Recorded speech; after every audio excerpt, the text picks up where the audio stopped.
નમસ્કાર મિત્રો, સ્વાગત છે તમારું આપણી યુટ્યુબ ચેનલમાં। નાગ પાંચમના દિવસે આ વસ્તુનું દાન કરી લીધું તેમજ આજે આ વૃક્ષનો જો સ્પર્શ કરી લીધો તો તમારા ઘરે ધનની વર્ષા થશે તેમજ નાગ પાંચમની પૂજા વિશે પણ જાણીશું। તો મિત્રો, વિડીયોમાં આગળ જતા પહેલા જો તમે ઈચ્છતા હોવ કે નાગદેવતાની કૃપા તમારા ઉપર બની રહે તો વિડીયોને લાઈક કરી અને કોમેન્ટમાં જય નાગદેવતા જરૂર લખજો। મિત્રો, નાગ પંચમીનો પાવન પર્વ શ્રાવણ માસની શુક્લ પક્ષની પંચમી તિથિ એટલે કે આજે ઉજવવામાં આવે છે। નાગ પંચમીના અવસર પર નાગદેવતાની પૂજા કરવાનો વિધાન છે। કહેવાય છે કે સાપ ભગવાન શિવને પ્રિય છે, એમાં એમના ગળામાં નાગોનો રાજા વાસુકીનો વાસ છે। ભગવાન શિવની કઠોર તપસ્યા કરી એમને આ સૌભાગ્ય પ્રાપ્ત થયો। આપણે સદીઓથી નાગદેવતાની પૂજા કરતા આવ્યા છીએ। નાગદેવતાને દૂધ ચઢાવવામાં આવે છે। શ્રાવણ વદ પાંચમ એટલે કે નાગ પંચમી ખાસ કરીને બહેનો ઉપવાસ કરીને આ દિવસે નાગદેવતાની પૂજા અર્ચના કરે છે। હિન્દુઓના મુખ્ય તહેવારોમાં નાગ પંચમીનો પણ સમાવેશ થાય છે। નાગ પાંચમની ધાર્મિક આસ્થા સાથે ઉજવણી કરવામાં આવે છે। ધર્મગ્રંથોમાં પણ આજના દિવસે નાગદેવતાનો પૂજન કરવાનું વિશેષ મહત્વ છે। આજના દિવસની વિશેષ ઉજવણી હિન્દુ ધર્મ ગ્રંથોમાં દેવો અને દાનવો વચ્ચે થયેલા યુદ્ધ સાથે સંકળાયેલી જોવા મળે છે। સમુદ્ર મંથન વખતે અમૃત પીવાને લઈને દેવો અને દાનવો વચ્ચે ભયાનક યુદ્ધ થયું હતું। ત્યારે ભગવાન શ્રી વિષ્ણુએ મોહિની અવતાર ધારણ કરીને દેવો અને દાનવો વચ્ચે અમૃતની વહેંચણી કરી હતી। આ દરમિયાન વિષ્ણુ ભગવાન દ્વારા દેવોને અમૃતનો પાન કરાવ્યા બાદ દાનવોને અન્ય ઘડામાંથી અમૃત સિવાયનું પાન કરાવવામાં આવતું હતું, જેની જાણ દાનવોને થતાં દાનવો સૂર્ય અને ચંદ્રની વચ્ચે બિરાજમાન થઈને અમૃતનો પાન કરી લે છે। આવા સમયે ભગવાન વિષ્ણુને દાનવો અમૃતપાન કરી રહ્યા છે એવી જાણ થતાં જ તેના શીશનો છેદન કરી દેવામાં આવે છે। આથી દાનવને બે ભાગ કરવામાં આવતા એક ભાગને રાહુ અને બીજા ભાગને કેતુના નામથી ઓળખાય છે। નાગની પૂજાનો મહત્વ એ પણ છે કે મિત્રો, આપણો ભારત દેશ કૃષિ પ્રધાન દેશ છે। નાગને ખેતરનો રક્ષક માનવામાં આવે છે, તેથી તેને ક્ષેત્રપાળ પણ કહેવાય છે। જીવ જંતુ ઉંદર વગેરે જે પાકને નુકસાન કરે છે તેનો નાશ કરે છે અને ખેતરના પાકનો રક્ષણ કરે છે। નાગદેવતા પ્રકૃતિ અને માનવી સાથેનો સંબંધ દર્શાવે છે। નાગ પંચમીની પૂજા કેવી રીતે કરવામાં આવે છે તો મિત્રો, નાગ પંચમીના દિવસે પાણિયારા ઉપર નાગદેવતાનું કંકોત્રી ચિત્ર દોરી ઘીનો દીવો કરી પૂજા કરે છે। શ્રીફળ અને કુલેર ધરવામાં આવે છે। બહેનો ખાસ કરીને આ દિવસે નાગદેવતાની પૂજા કરે છે। આ દિવસે બાજરીની કુલર છે, બાજરીનો લોટ ગોળ ઘી નાખીને બનાવવામાં આવે છે। ઉપવાસમાં ઠંડુ જમવાનું મહત્વ રહેલું છે। આ બાજરીની કુલર અને ઠંડુ જમીને મહિલાઓ ઉપવાસ કરતી હોય છે। કેટલીક જગ્યાએ પુરુષો પણ આ દિવસે ઉપવાસ કરતા હોય છે।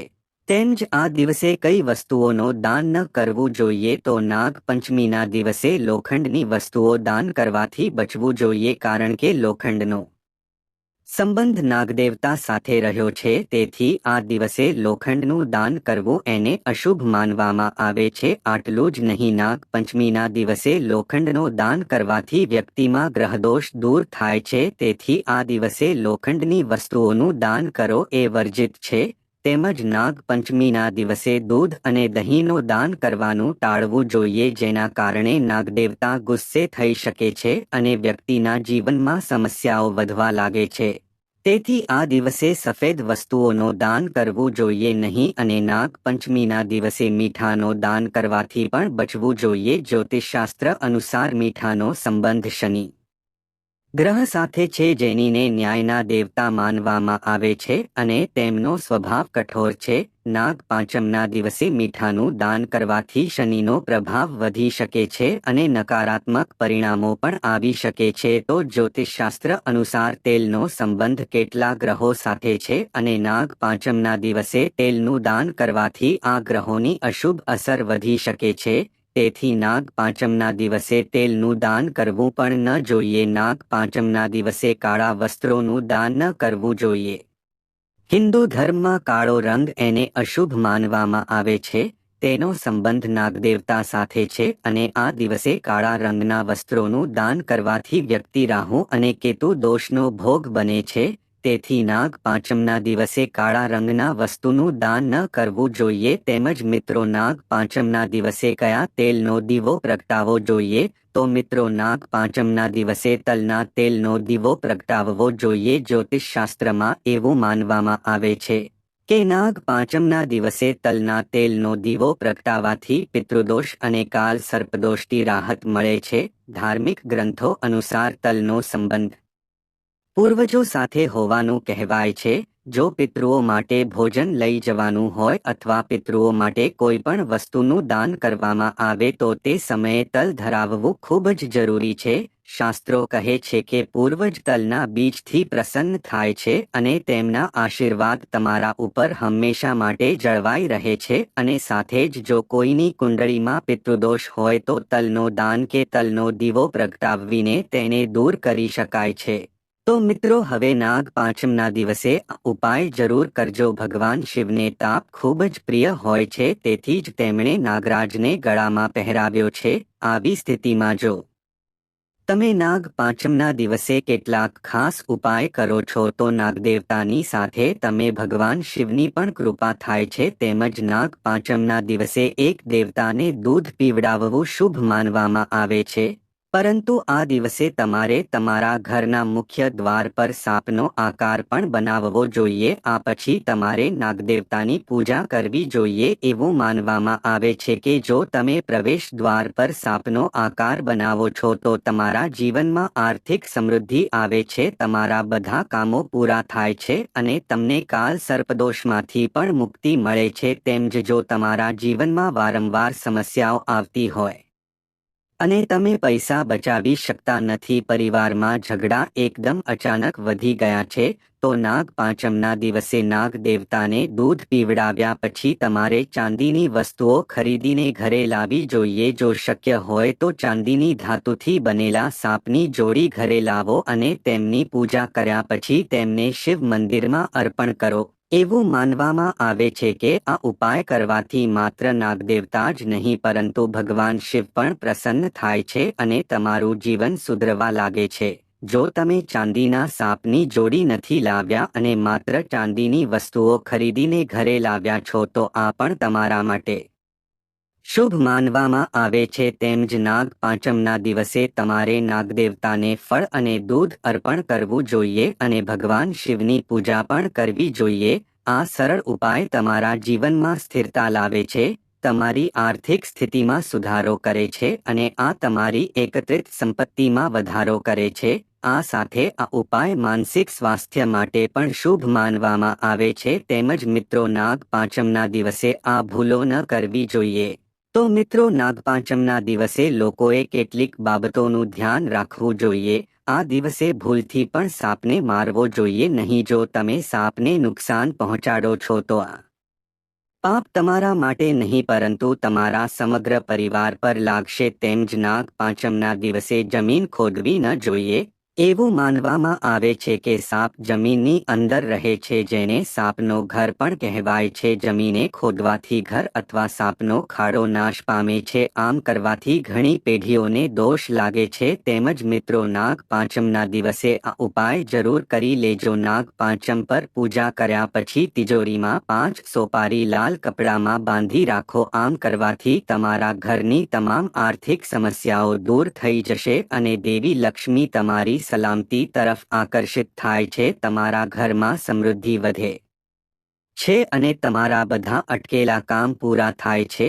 તમે કોઈ પણ અવરોધ વિના વ્યવસાયમાં પ્રગતિ કરશો. આ સોપારીને 1 વર્ષ માટે છોડી દો અને આવતા વર્ષે નાગ પંચમીના દિવસે આ સોપારી બદલીને બીજી એક કરી દો. માન્યતાઓ અનુસાર કાલ સર્પદોષ જીવનમાં ઘણી બધી સમસ્યાઓનું સર્જન કરે છે, જેમ કે સંપત્તિમાં અવરોધ, લગ્નમાં અવરોધ, સંતાન પ્રાપ્તિમાં મુશ્કેલી, સ્વાસ્થ્ય સંબંધિત સમસ્યાઓ અને નોકરીમાં સમસ્યાઓ વગેરે. આથી નાગ પાંચમના દિવસે શ્રી સર્પણ સૂક્તનો પાઠ કરો. આમ કરવાથી કાલે સર્પદોષની અસર ઘણી હદ સુધી ઓછી થઈ જાય છે.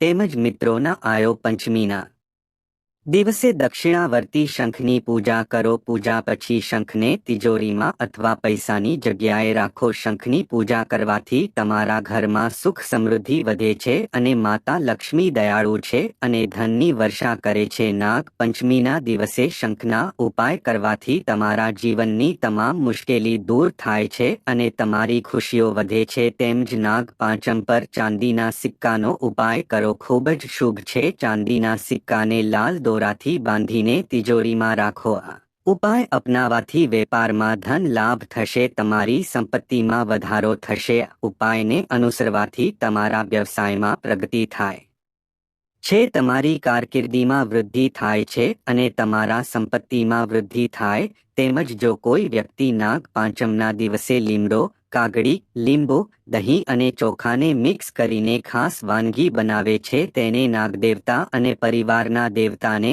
અર્પણ કરો અને તેને તમારા પરિવાર સાથે પ્રસાદ તરીકે સ્વીકારો, જેના કારણે સાવના ડંખનો ડર રહેતો નથી અને વ્યક્તિ સ્વસ્થ અને ખુશ રહે છે. તેમજ મિત્રો, આ સિવાય જો કોઈ વ્યક્તિ આર્થિક સમસ્યાથી પરેશાન હોય તો નાગ પાંચમના દિવસે પોતાના ઘરના મુખ્ય દ્વાર પર ગાયના હાણમાં ડાંગર અને ગરોળી ચઢાવો. ગરોળી ચડાવો અને નાગદેવતાનું ચિત્ર લગાવો. તેમજ નાગ ગાયત્રી મંત્રનો ઓછામાં ઓછો 108 વાર જાપ કરો.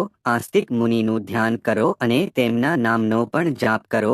આમ કરવાથી વ્યક્તિને સાપનો ડર ઓછો થઈ જાય છે. તેમજ નાગ પાંચમના દિવસે ભગવાન શિવની સાથે નાગદેવતાની પણ પૂજા કરો. નાગદેવતા અને પાણી અને દૂધ એક સાથે અર્પણ કરો. નાગદેવતાને ધનો લાવો પણ અર્પણ કરો. તેમજ ધાર્મિક શાસ્ત્રો અનુસાર નાગ પાંચમના દિવસે નાગ પાંચમની કથા સાંભળો અને વાંચવાથી વ્યક્તિની મનોકામના પૂર્ણ થાય છે. આ ઉપરાંત કાલ સર્પદોષની અસર પણ ઘણી ઓછી થાય છે. આ ઉપરાંત અશુભ ગ્રહ રાહુ કેતુની અસર પણ ઓછી થઈ શકે છે. તો મિત્રો, હવે આપણે જાણીએ કે કયું વૃક્ષ છે કે જેના સ્પર્શ કરવાથી આપણી ઘરે ધનની વર્ષા થાય છે. તો મિત્રો, નાગ પાંચમના દિવસે તમારે કપાસના છોડ વગેરે સ્પર્શ કરી લેવાનો છે. આથી તમારી બધી મનોકામના પૂરી થઈ થશે અને તમારે ઘરમાં ધન વર્ષા થશે. તેમજ મિત્રો, આ કપાસના છોડની જો તમે પૂજા કરો છો તો એને ખૂબ જ શુભ માનવામાં આવે છે.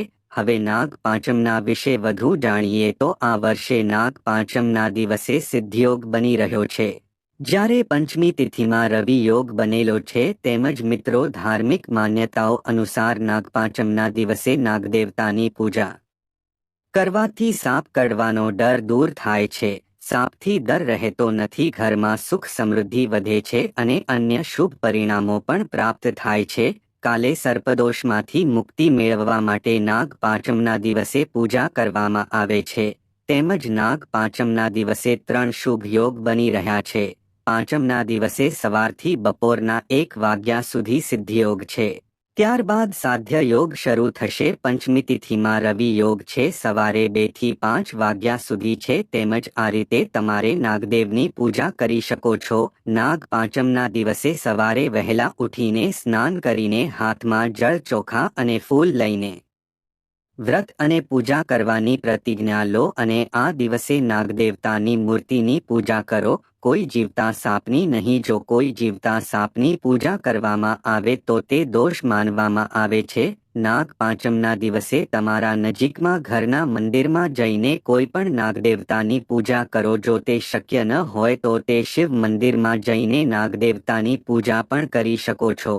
સૌથી પહેલા નાગદેવતાની મૂર્તિ પર દૂધનો અભિષેક કરો, પછી શુદ્ધ જળથી અભિષેક કરો, ત્યાર પછી શુદ્ધ ઘીનો દીવો કરો. નાગદેવતાને ફૂલોની માળા ચઢાવો. ત્યાર પછી 1 અબીલ, ગુલાલ, કુમકુમ, ચોખા વગેરે સામગ્રી અર્પણ કરો. પૂજા પછી દૂધથી બનેલી મીઠાઈ ચડાવો. આ રીતે પૂજા કરવાથી નાગદેવતા પ્રસન્ન થાય છે.